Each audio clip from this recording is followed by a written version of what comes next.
ይሄንን የምትሰሙ ሰዎች ሁሉ እስኪ ይሄ በዓል ደስ ብሎን እናሳልፍ። እውነት እኔ በጣም የምር ይሰማኛል።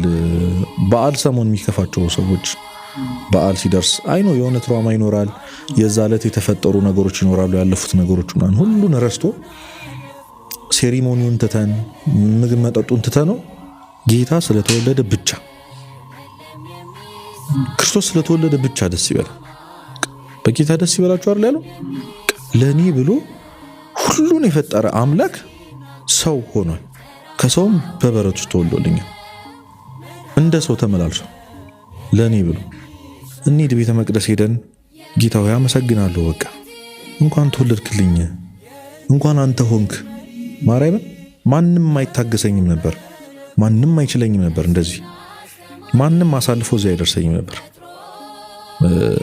እና በቃ እንኳን ተወለድክልኝ፣ እንኳን አንተ ሆንክ እንደማለት እግዚአብሔር እንደማመስገን በቃ እውነት ክርስቶስን ለማመስገን ትልቁ ቀን ነው። ከፍቷችሁ እንዳታሳልፉ ይሄንን ጊዜ። ብዙም ያስከፋ ነገር አለ አውቃለሁ። ምናልባት ገና ለኛ ገና ሊሆን ይችላል። ክርስቶስ ግን አለ፣ መጥቷል፣ ተወልዷል እና እንኳን ተወለደልን።